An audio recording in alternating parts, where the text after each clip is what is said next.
राजू के ठेले के सामने पैर रखने की भी जगह नहीं थी। भीड़ शोर मचा रही थी।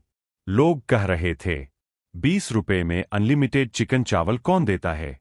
कोई बोल रहा था, एक प्लेट इधर, तो कोई पैक करवाकर घर ले जा रहा था। राजू पसीने में पूरा भीग चुका था, लेकिन उसके हाथ रुक नहीं रहे थे। वह तेजी से प्लेट भर रहा था। चेहरे पर थकान थी, लेकिन आंखों में सुकून भी था। तभी एक काली गाड़ी आकर ठेले के पास रुकती है। भीड़ में फुसफुसाहट शुरू हो जाती है।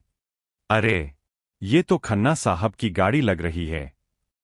चमकते जूते और सूट बूट पहने एक रौबदार आदमी गाड़ी से बाहर उतरता है।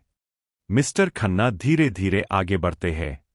वह टेबल पर रखी एक प्लेट उठाते हैं, थोड़ा सा खाते हैं और गुस्से में उसे जमीन पर फेंक देते हैं। ये सस्ता खाना बेचना बंद कर, वरना तुझे ऐसी जगह फेंक दूंगा कि वापस नहीं आ पाएगा। चारों तरफ सन्नाटा छा गया। भीड़ बस देखती रह गई। कोई कुछ बोल नहीं पाया। सबकी नजर सिर्फ राजू पर थी। राजू ने सीधे खन्ना की आंखों में आंखें डालकर कहा, साहब, ये 20 रुपए का खाना है, लेकिन इसमें मेरी मां की दुआ लगी है, इसलिए इसे कोई नहीं रोक सकता। खन्ना एक पल के लिए चुप हो गया, फिर गुस्से में बोला, देखता हूं तू कब तक टिकता है। इतना कहकर वह गाड़ी में बैठता है और वहां से निकल जाता है। पीछे खड़ी भीड़ और बीच में अकेला खड़ा राजू। लेकिन आज जो भीड़ उसके ठेले के सामने खड़ी थी, वो एक दिन में नहीं आई थी। 5 साल पहले राजू सूखे खेत में खड़ा आसमान की तरफ देख रहा था। बारिश आने का नाम नहीं ले रही थी। फसल सूख चुकी थी। घर पर मां बीमार थी और खाने के लिए कुछ भी नहीं था। गांव वाले ताने मारते थे, खेती छोड़ दे, कुछ छोटा मोटा काम कर ले। लेकिन राजू ने हार नहीं मानी। एक दिन उसने मां से पूछा, मां, अगर मैं शहर जाकर खाना बेचूं तो?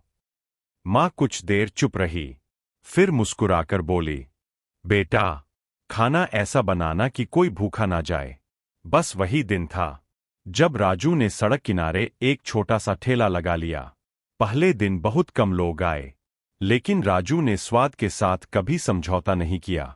धीरे धीरे खबर फैलने लगी। लोग कहने लगे, अरे भाई, वो 20 रुपए वाला लड़का, उसके खाने में अलग ही स्वाद है। कुछ ही दिनों में शहर के हर कोने में राजू के ठेले की चर्चा होने लगी। लेकिन इस शहर में सबसे बड़ा नाम था खन्ना का। बड़े बड़े होटल, रेस्टोरेंट और कैंटीन के कॉन्ट्रैक्ट सब उसी के पास थे। उसके होटलों में एक प्लेट खाने की कीमत 500 रुपए तक होती थी। और दूसरी तरफ राजू सिर्फ 20 रुपए में लोगों का पेट ही नहीं, दिल भी जीत रहा था। खन्ना को सबसे ज्यादा गुस्सा इस बात का था कि अब लोग उसके होटल के बाहर कम और राजू के ठेले के सामने ज्यादा दिखाई देने लगे थे।